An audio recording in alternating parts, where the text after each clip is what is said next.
जी हाँ दोस्तों, आपके बीच लेकर आ रहे हैं नए अंदाज और आवाज में एटीएम खाली करवाएगी सिंगर मिस्टर बेनेडिक्ट OR तानगांव का। Recording Sarna music studio, Piska मोड़, रांची। चिट्ठी बहुत तुम करती हो ए मेरे सनम, ए मेरे सनम।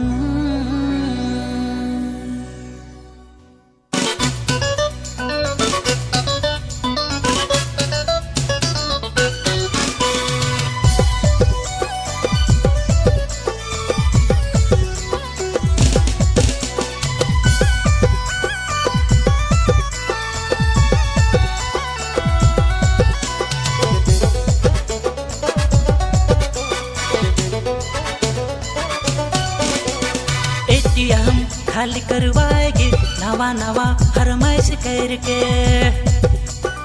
एटीएम खाली करवाएगी नवा फरमाइश करके। अरे लड़की सुन मोर डार्लिंग, मोके बना बे भिखारी रे, मोके बना बे भिखारी रे। एटीएम खाली करवाएगी नवा फरमाइश करके। एटीएम खाली करवाएगी नवा फरमाइश करके।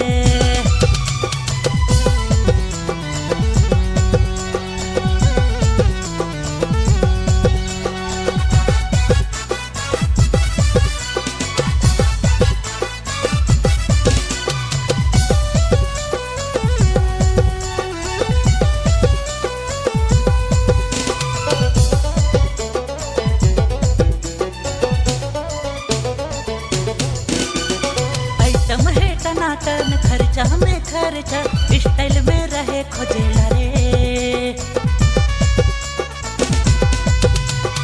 आइटम है टनाटन खर्चा में खर्चा, स्टाइल में रहे खोजेला रे। ए मोर डार्लिंग कोई सुधर जा, बात हमर मैंने जानी, बात हमर मैंने जा रे। एटीएम खाली करवाएगी नवा फरमाइश करके। एटीएम खाली करवाएगी नवा फरमाइश करके।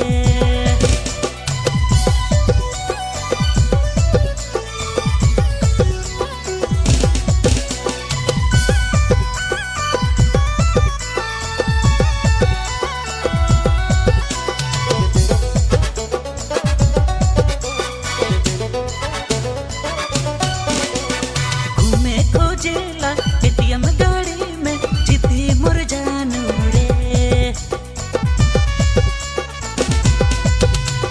घूमे खोजेला एटीएम गाड़ी में जिद्दी मोर जानू रे। ए मोर डार्लिंग तोय सुधर जा, बात हमर मैंने जानी, बात हमर मैंने जा रे। एटीएम खाली करवाएगी नवा फरमाइश करके। एटीएम खाली करवाएगी नवा फरमाइश करके।